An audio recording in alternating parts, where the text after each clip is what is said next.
الحمد لله نحمده ونستعينه ونستغفره ونعوذ بالله من شرور أنفسنا ومن سيئات أعمالنا من يهده الله فلا مضل له ومن يضلله فلا هادي له وأشهد أن لا إله إلا الله وحده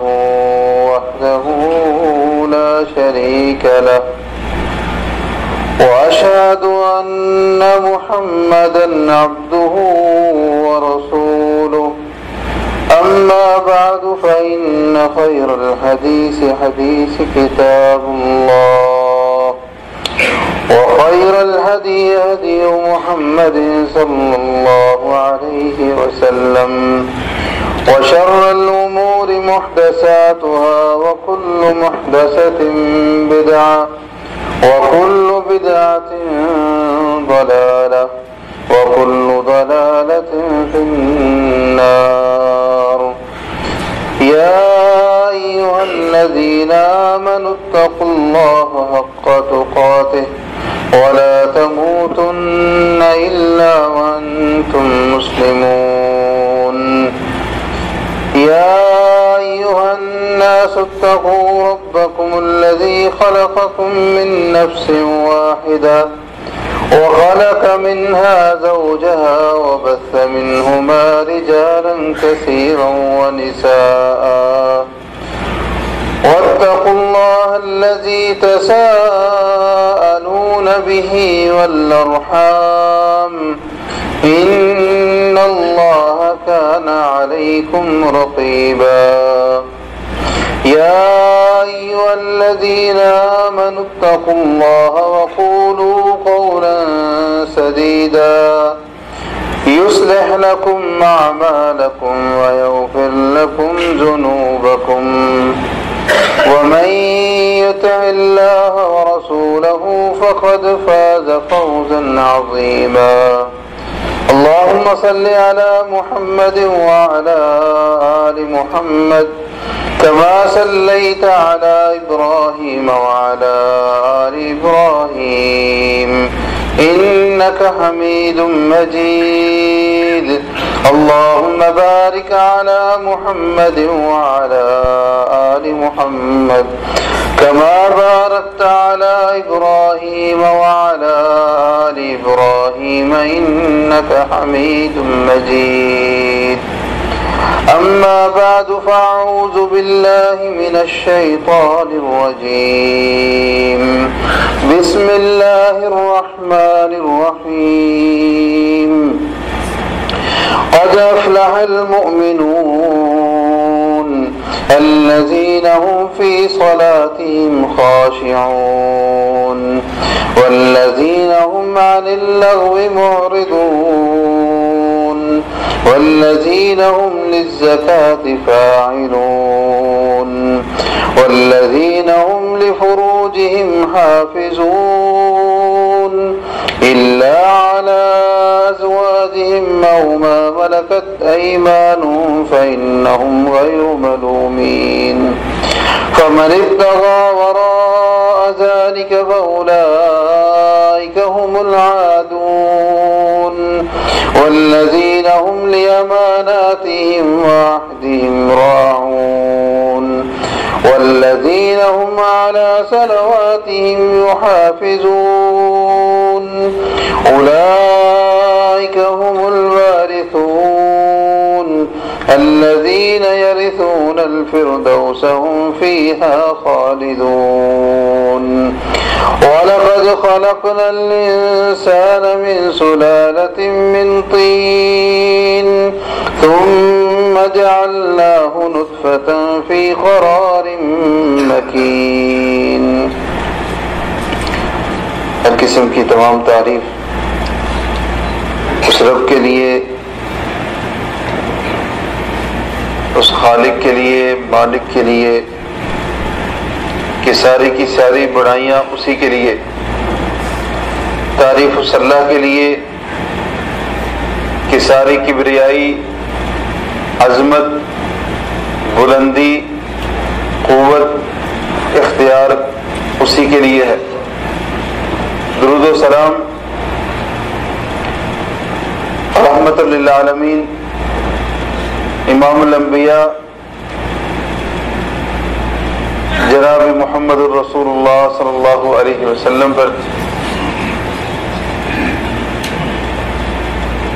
انسان اس کے حوالے سے قرآن مجید میں اور احادیث نبویہ میں 5 مختلف ادوار، یہ جس کو عربی میں عالم کہتے ہیں، اردو میں بھی یہ لفظ استعمال کیا جاتا ہے، 5 عالم کا ذکر ملتا ہے۔ ایک لفظ عالم ہے لام کی زیر کے ساتھ، اس کا معنی ہے علم والا، اور دوسرا لفظ ہے عالم لام کے اوپر زبر کے ساتھ، اور یہی لفظ سورہ الفاتحہ کی آیت نمبر 2 میں الحمدللہ رب العالمین وہاں پہ استعمال ہوا۔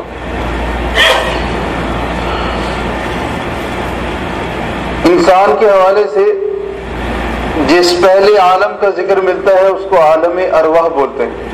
عالم ارواح قرآن مجید میں اللہ تعالی نے عالم ارواح کا ذکر کیا کہ جب آدم علیہ السلام کو پیدا کیا، اس کے بعد سب روحوں کو جمع کر کے ان سے وعدہ لیا۔ اس کے بعد دوسرا عالم وہ عالم مادر ہے کہ جب بچہ اپنی ماں کے پیٹ میں ہوتا ہے، اور ان دونوں کو اللہ رب العالمین نے اس انداز میں ذکر فرمایا۔ سورہ المومنون آیت نمبر 12 اللہ تعالیٰ ارشاد فرماتے ہیں وَلَقَدْ خَلَقْنَا الْإِنسَانَ مِنْ سُلَالَةٍ مِّن طِينٍ، کہ ہم نے انسان کو مٹی سے پیدا کیا۔ ثُمَّ جَعَلْنَاهُ نُطْفَةً فِي قَرَارٍ مَّكِينٍ، نطفہ پہلے مٹی سے پیدا کیا، پھر اس کو نطفے کی صورت میں ماں کے پیٹ میں ٹھہرایا، اور اس سے اگلی آیت میں پھر نطفے سے اس کی ولادت کیسے ہوتی ہے وہ مراحل ذکر کرنے کے بعد اللہ تعالیٰ فرماتے ہیں ثم انشأناہ خلقا آخر فتبارک اللہ احسن الخالقین، کہ ایک نطفے سے مراحل سے گزار کے ہم نے کیسے انسان کو ایک بچے کی صورت میں دنیا میں ماں کے پیٹ سے لایا۔ فتبارک اللہ احسن الخالقین، تو بابرکت ہے وہ ذات جو سب سے بہترین بنانے والا ہے، خوبصورت بنانے والا ہے۔ ثم انکم بعد ذلک لمیتون، پہلا عالم ارواح تھا، پھر عالم مادر، اس کے بعد جب پیدا ہو گیا دنیا میں آ گیا تو یہ عالم دنیا ہے، اور سانس نکلنے تک یہ عالم دنیا۔ ثم انکم بعد ذلک لمیتون، اس کے بعد تمہیں موت آنی ہے، اور موت سے لے کے قیامت کے دن دوبارہ اٹھنے تک یہ عالم برزخ ہے، یہ چوتھا عالم ہے۔ ثم انکم یوم القیامت تبعثون، پھر قیامت کے دن تم اٹھائے جاؤ گے، نکالے جاؤ گے، اور یہ عالم آخرت ہوگا، اور یہ 5واں عالم ہے۔ اس ترتیب سے دیکھا جائے تو اس وقت ہم عالم دنیا میں ہیں، اور موت تک یہ عالم دنیا ہے۔ اگر ہم تھوڑا سا مزید آیت کریمہ پہ غور کریں، جب اللہ یہ فرماتے ہیں فتبارک اللہ احسن الخالقین، اللہ نے تمہیں زندگی دی، پیدا کیا، دنیا میں لایا، وہ سب سے بہترین پیدا کرنے والا ہے۔ ثم انکم بعد ذلک لمیتون، یہ زندگی ہے، یہ پیدا ہوئے اور اب موت کا وقت ہے، اب مرنے لگے ہو۔ زندگی اور موت، اس کے بیچ میں جو وقت ہے، پیدائش سے لے کے موت کے بیچ میں جو وقت ہے، اس وقت میں کیا کرنا ہے؟ کیونکہ اس کے بعد حساب کتاب ہونا ہے، سوال جواب ہونا ہے، قبر میں سوال ہونے ہیں، پھر عالم آخرت میں جب سب اپنی قبروں سے اٹھیں گے، میدان حشر میں جمع ہوں گے، پھر حساب کتاب ہوگا، پھر جنت اور جہنم میں جانے کا فیصلہ ہوگا۔ تو اس بیچ میں ہم نے کرنا کیا ہے؟ پیدائش سے لے کے موت تک اس کے بیچ میں ہم نے کیا کرنا ہے؟ عالم دنیا میں کیا کرنا ہے؟ یہ بات تو ہمیں معلوم ہے کہ اللہ تعالیٰ جو سورہ الملک میں فرماتے ہیں تبارک الذی بیدہ الملک وہو علی کل شیء قدیر الذی خلق الموت والحیات لیبلوکم ایکم احسن عملا، کہ اللہ وہ ذات ہے جس نے موت اور زندگی کو پیدا کیا۔ موت اور زندگی کو پیدا کرنے کا مقصد کیا بتایا اللہ نے؟ لیبلوکم ایکم احسن عملا، تاکہ وہ آزما لے کہ تم میں سے بہترین عمل کرنے والا کون ہے۔ سورہ المومنون کی جو آیات میں نے آپ کے سامنے تلاوت کی ہے، یہ آیت نمبر 1 سے لے کے آیت نمبر 13 تک بنتے ہیں۔ ان میں سے 11 آیات میں اللہ رب العالمین نے یہ سمجھایا ہے کہ کامیاب کون ہے اور کامیابی کے لیے کیا چاہیے۔ یہ عالم دنیا ہے، اس دنیا میں ہم نے کیا کرنا ہے جس کے نتیجے میں ہمیں کامیابی ملے گی، ان میں سے بہت ساری چیزیں اللہ رب العالمین نے یہاں پہ ذکر فرما دی۔ کیا فرماتے ہیں؟ قد افلح المومنون، کامیاب ہو گئے مومن۔ جب ہم یہ بات سنتے ہیں قد افلح المومنون، مومن کامیاب ہو گئے، تو ہر مسلمان نام والا یہ سوچتا ہے کہ میں تو کامیاب ہو گیا۔ سیدنا عمر بن خطاب رضی اللہ عنہ بار بار یہ بات دہرایا کرتے تھے، یہ کہا کرتے تھے کہ اگر مجھے یہ معلوم ہو کہ ساری دنیا جنت میں جائے گی، ایک بندہ جہنم میں جائے گا، تو میں یہ سوچوں گا کہ میں ہوں۔ اور اگر یہ معلوم ہو کہ ساری دنیا جہنم میں جائے گی، سب لوگ جہنم میں جائیں گے، ایک بندہ جنت میں، تو میں یہ سوچوں گا وہ میں ہوں۔ ایمان امید اور خوف کے درمیان ہے۔ الایمان بین الخوف والرجاء، امید اس بات کی کہ عمل قبول ہوگا اور کامیابی ملے گی، اور ڈر اس بات کا کہ عمل قبول نہ ہو اور سزا نہ مل جائے۔ یہ امید اور خوف، یہ دونوں چیزیں ہماری زندگی کا حصہ ہونا چاہیے کہ عمل کر کے بھی اللہ سے بخشش طلب کرتے رہیں، مزید عمل کی کوشش کرتے رہیں، جب تک زندگی ہے اپنے رب کو راضی کرنے کی کوشش کرتے رہیں۔ لیکن یہاں پہ مسئلہ یہ ہے کہ عمل ہے ہی نہیں ہے اور کامیابی کا یقین ہے۔ آئیے قرآن مجید کی چند آیات سماعت فرماتے ہیں، ان کو سمجھنے کی کوشش کرتے ہیں۔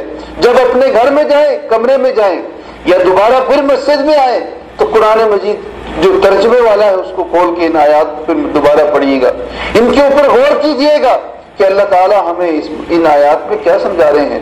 قد افلح المومنون، کامیاب ہو گئے مومن۔ کون سے مومن؟ جو نماز بھی نہ پڑھے، جو کبھی نماز بھی نہ پڑھے، صلہ رحمی بھی نہ کرے، آنکھوں کی حفاظت بھی نہ کرے، شرمگاہ کی حفاظت بھی نہ کرے، کہ یہ سارے کامیاب۔ قد افلح المومنون، کامیاب ہو گئے وہ مومن۔ کون سے مومن؟ الذین هم فی صلاتهم خاشعون، جو اپنی نمازوں میں خشوع اختیار کرتے ہیں، جو نماز پڑھتا ہی نہیں ہے، کبھی ہفتے بعد جمعہ پڑھ لیا، کبھی عید پڑھ لی۔ ایسے بھی لوگ ملتے ہیں کہ سارے روزے رکھے ہیں لیکن نماز سارے روزوں میں ایک بھی نہیں پڑھی، صبح سحری کھائی ہے، سو گئے ہیں، افطاری کر لیا اٹھ کے، پھر کام پہ چلے گئے ہیں۔ مومن، کامیاب مومن وہ ہے الذین هم فی صلاتهم خاشعون، جو اپنے نمازوں میں خشوع اختیار کرتے ہیں۔ نماز پڑھیں گے تو پھر خشوع کی باری آئے گی، جب نماز پڑھیں گے نہیں تو پھر خشوع کہاں سے آئے گا؟ والذین هم عن اللغو معرضون، کامیاب مومن وہ ہے والذین هم عن اللغو معرضون، جو لغو چیزوں سے اعراض کرتے ہیں۔ پہلی اعراض کو سمجھیے، اعراض یہ ہے کہ آپ چلتے جا رہے ہیں، راستے میں رکاوٹ آ گئی ہے، آپ بجائے اس سے ٹکرانے کے اعراض کر دیں، سائڈ سے ہو کے گزر جائیں، یہ اعراض ہے۔ اور لغو بے فائدہ چیز کو عربی میں کہتے ہیں۔ تو مومن وہ ہے کہ جو بے فائدہ چیزوں کے پاس سے بھی گزرنا پڑے تو گزر جائے، ان میں خود شامل نہ ہو۔ والذین هم عن اللغو معرضون، پھر بے فائدہ چیزوں میں اپنے آپ کو مشغول نہیں کرتے، مومن وہ ہے۔ والذین هم للزکاة فاعلون، کامیاب مومن وہ ہے، یعنی کہ حقیقی مومن وہ ہے کہ جو زکوٰۃ ادا کرتے ہیں، مال جمع کیا ہے، زکوٰۃ کبھی دینے کی فکر ہی نہیں ہے۔ والذین هم لفروجهم حافظون، مومن وہ ہے جو اپنی شرمگاہوں کی حفاظت کرتے ہیں۔ شرمگاہ کی حفاظت نہیں ہے، برائیوں پہ برائیاں کیے جا رہے ہیں اور سمجھ رہے ہیں کہ ہم تو پکے جنتی ہیں۔ والذین هم لفروجهم حافظون، حقیقی مومن، کامیاب مومن وہ ہے کہ جو اپنی شرمگاہ کی حفاظت کرتا ہے۔ اور شرمگاہ کی حفاظت سے مراد صرف زنا سے بچنا نہیں ہے، عملاً زنا سے بچنا نہیں ہے، بلکہ کچھ مزید بھی ہے، آگے آئے گا انشاءاللہ۔ الا علی ازواجہم او ما ملکت ایمانہم، اپنی شرمگاہ کو استعمال کرتے ہیں تو صرف اپنی بیویوں کے ساتھ استعمال کرتے ہیں۔ او ما ملکت ایمانہم، یہ لفظ استعمال کرنا تھوڑا سا عجیب تو لگ رہا ہوگا بھائیوں کو، لیکن صحیح معنی اسی میں سمجھ آتا ہے اور ذہن میں بات بیٹھ جاتی ہے۔ او ما ملکت ایمانہم، یا پھر لونڈیوں کے ساتھ تعلق قائم رکھتے ہیں، اور لونڈیاں آج کے دور میں تو نہیں ہیں۔ فإنہم غیر ملومین، تو جو اپنی بیویوں تک محدود رہتے ہیں ان کے اوپر کوئی ملامت نہیں ہے۔ فمن ابتغى وراء ذلك فأولئك هم العادون، جو دیگر راستوں کو اختیار کرتے ہیں۔ فمن ابتغى وراء ذلك، جو اس کے علاوہ، بیوی کے علاوہ دیگر راستے استعمال کرتے ہیں، فأولئك هم العادون، یہی سرکش لوگ ہیں۔ مفسرین نے اس آیت کی تفسیر میں یہ بات بھی سمجھائی ہے کہ اس سے مراد آنکھوں کا زنا بھی اس میں آ جاتا ہے، کانوں کا زنا بھی آ جاتا ہے، اس میں ہاتھوں کا زنا بھی اس میں آ جاتا ہے، یعنی کہ زنا میں تھوڑا سا بھی ملوث ہوں گے تو وہ بھی اس میں آ جائے گا۔ نبی کریم صلی اللہ علیہ وسلم نے ارشاد فرمایا کہ ایک مرد کے لیے کسی غیر محرم عورت کو دیکھنا اس سے بہتر یہ ہے کہ اس کے سر میں لوہے سے ضرب لگائی جائے اور اس سے خون نکل آئے، لوہے سے یا خنجر سے اس کے سر میں ضرب لگائی جائے، اس سے خون نکلے، اس کو تکلیف ہو، یہ ایک بار کسی غیر محرم عورت کو دیکھنے سے بہتر ہے۔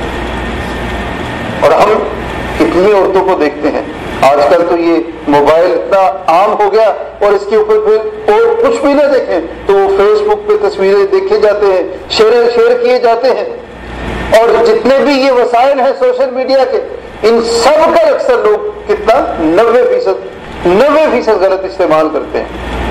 اگر 10 منٹ 20 منٹ روزانہ گھر بات کر رہے ہیں، اس کے بعد گھنٹوں اس کو جو ہے وہ بے فائدہ چیزوں میں اس کو استعمال کر رہے ہیں جن کا کوئی فائدہ نہیں اٹھا، اس کے گناہ بھی ہے۔ فمن ابتغى وراء ذلك فاولئک هم العادون، جو صحیح راستے کے علاوہ باقی کہیں سے بھی غلطی کرنا چاہیں گے تو یہ سرکش لوگ ہیں، کامیاب نہیں ہیں۔ والذین هم لاماناتهم وعهدهم راعون، مومن وہ ہے کہ جو اپنی امانتوں میں پورے کرتے ہیں، امانت میں خیانت نہیں کرتے، وعدہ کرتے ہیں تو پورا کرتے ہیں، امانت میں خیانت نہیں کرتے۔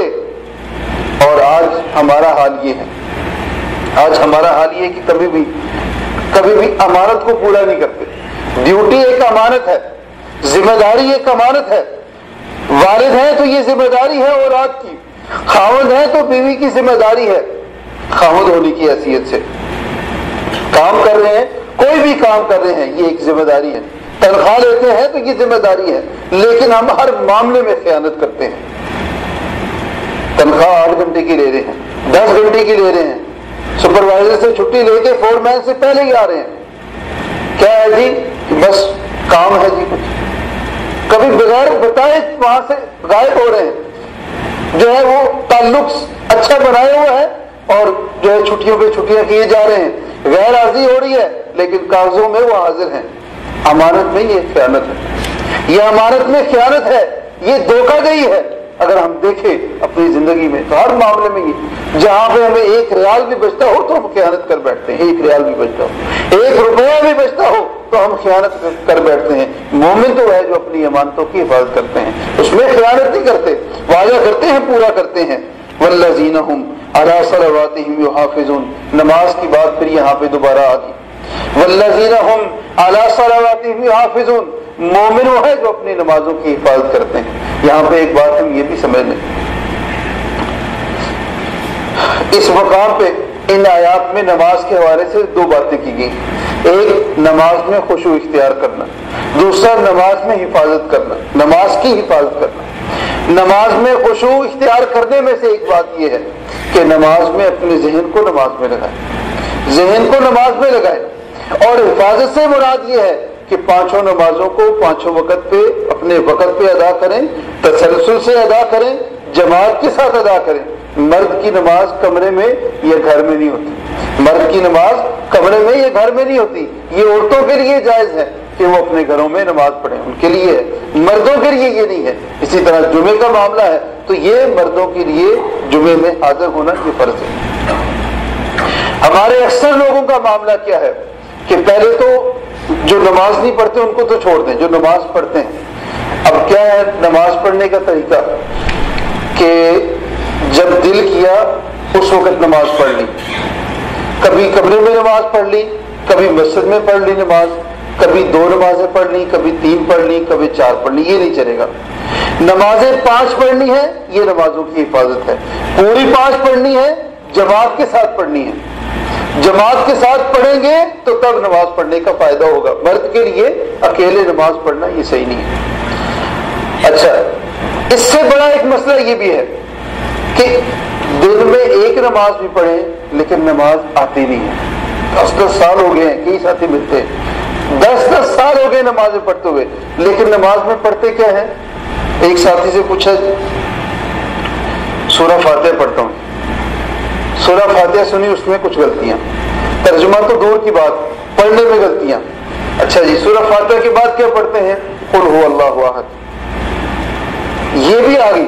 اس کے علاوہ نماز میں جتنی دعائیں جتنے اذکار ہیں کچھ بھی نہیں آتا، سال سے نمازیں پڑھیں کچھ بھی نہیں آتا، بس وہ کہتے ہیں جی میں بسم اللہ اللہ اکبر پڑھتا رہتا ہوں، یہ یاد کرنا مشکل، دنیا کی ساری چیزیں سیکھ لیتے ہیں۔ موبائل چلانا اتنا آسان تو نہیں ہے، اس کے لیے بہت کچھ سیکھنا پڑتا ہے۔ جو ان پڑھ ہوتا ہے، ان پڑھ بالکل سکول میں کا منہ نہیں دیکھا، وہ بھی موبائل سے اپنی ضرورت کی چیزیں نکال لیتا ہے، لکھ لیتا ہے 1-2 بار سیکھ کے، لیکن جب نماز کی باری آتی ہے تو یہ مشکل ہے۔ پھر جن کو نماز آتی ہے، یعنی کہ عربی میں جو الفاظ آتے ہیں، اب وہ نماز اپنی کیسے پڑھتے ہیں کہ ان کے الفاظ اگر ریکارڈ کیے جائیں تو وہ خود بھی سمجھ نہیں سکیں گے کہ میں کیا پڑھ رہا ہوں۔ جب تلفظ صحیح نہیں ادا ہوگا تو وہ نماز ہماری کیسے قبول ہوگی؟ اور پھر اگر تلفظ ادا کر بھی لیں صحیح تو نماز میں ہم کیا پڑھ رہے ہیں سمجھ نہیں آتا۔ یہ بات تو ہمیں معلوم ہے، صحابہ سے بہت سارے اقوال موصول ہیں کہ یہ جو نماز ہے یہ اللہ تعالیٰ سے گفتگو ہے، بلکہ صحیح حدیث پہ کہ نماز یہ اللہ تعالیٰ سے گفتگو کرنا ہے، لیکن ہمیں سمجھ نہیں آ رہا تو ہم کیا پڑھ رہے ہیں۔ ان آیات میں جو مومن کی صفات ذکر ہوئی ان میں سے ایک نماز کے بارے میں ذکر ہوئی کہ نماز میں خشوع اختیار کرتے ہیں، نمازوں کی حفاظت کرتے ہیں، ایک نماز کے بارے میں۔ دوسری کہ وہ لغو چیز سے، بے فائدہ چیز سے اعراض کرتے ہیں، دور چلے جاتے ہیں۔ اور تیسری صرف ان آیات میں یہ ذکر ہوئی مومن کی کہ وہ زکوٰۃ ادا کرتے ہیں، اور چوتھی صرف ان آیات میں مومن کی یہ ذکر ہوئی کہ وہ اپنی شرمگاہوں کی حفاظت کرتے ہیں۔ اس میں آنکھوں کی حفاظت کرنا بھی آ جاتا ہے، کانوں کی حفاظت کرنا بھی اسی میں آ جاتا ہے۔ پانچویں صرف ان آیات میں یہ بیان ہوئی کہ مومن امانت دار ہوتے ہیں، خائن نہیں ہوتے، اور چھٹی صرف ان آیات میں یہ ذکر ہوئی کہ مومن اپنے وعدے کی پاسداری کرتے ہیں، پورا کرتے ہیں۔ یہ صفات ذکر کر کے پھر اللہ تعالیٰ کیا فرماتے ہیں؟ اولئک هم الوارثون۔ ہم ان صفات کے بغیر بھی اپنے آپ کو جنت کا وارث سمجھتے ہیں، لیکن اللہ نے یہاں پہ کیا فرمایا؟ اولئک هم الوارثون، یہ لوگ وارث ہیں، کس چیز کے وارث ہیں؟ الذین یرثون الفردوس هم فیها خالدون، یہ وہ لوگ ہیں جو جنت کے وارث ہیں، جنت الفردوس کے وارث ہیں۔ یہاں پہ فردوس کا ذکر ہوا، هم فیها خالدون، یہ اس جنت میں ہمیشہ رہیں گے۔ عالم ارواح گزر چکا، عالم مادر 9 مہینے، زیادہ سے زیادہ کم سے کم 6 مہینے 9 مہینے عام طور پہ، کبھی کچھ زیادہ وقت بھی لگ جاتا ہے، لیکن وہ بھی گزر چکا۔ اب ہم دنیا کی زندگی میں ہیں، یہ دنیا کی زندگی سب کو معلوم ہے کہ عارضی ہے، ختم ہونے والی ہے۔ اس کے بعد عالم برزخ آئے گا، وہ بھی ختم ہونے والا ہے۔ اس کے بعد عالم آخرت آئے گا، قیامت کا دن آئے گا، حساب کتاب ہوگا، اور اس کے بعد جنت میں جنتی چلے جائیں گے، جہنمی جہنم میں چلے جائیں گے۔ پھر جو جنت میں رہے گا ہمیشہ رہے گا، جو جہنم میں رہے گا سب کو آخر پہ جب جنہوں نے جنت میں جانا ہے ان کو بھی نکال کے پھر اللہ تعالیٰ موت کو جنت اور جہنم کے درمیان ایک مینڈے کی صورت میں لے کے آئیں گے اور سب کے سامنے ذبح کر دیں گے۔ پھر یہ اعلان ہوگا کہ اب جنتیوں نے ہمیشہ جنت میں رہنا ہے اور جو جہنم میں ہیں وہ ہمیشہ جہنم میں رہنا ہے۔ اگر ہمیں چند دن تکلیف کی زندگی گزارنی پڑے، پریشانی میں گزارنا پڑے وقت، کتنی مشکل ہو جاتی ہے، کتنی تکلیف ہو جاتی ہے۔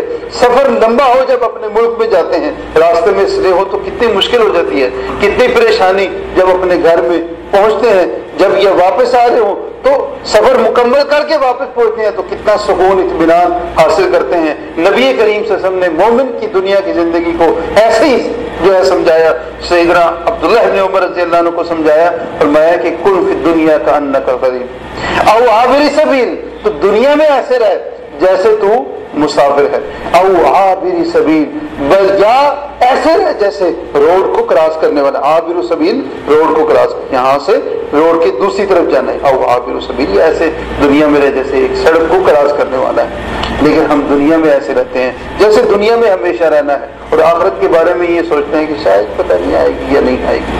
ہمیں تھوڑا سا غور کرنا ہے اپنے اعمال کے بارے میں، اپنے کاموں کے بارے میں کہ ہم کیا کر رہے ہیں اور ہمیں کرنا کیسے تھا۔ اللہ تعالیٰ عمل کی توفیق عطا فرمائے۔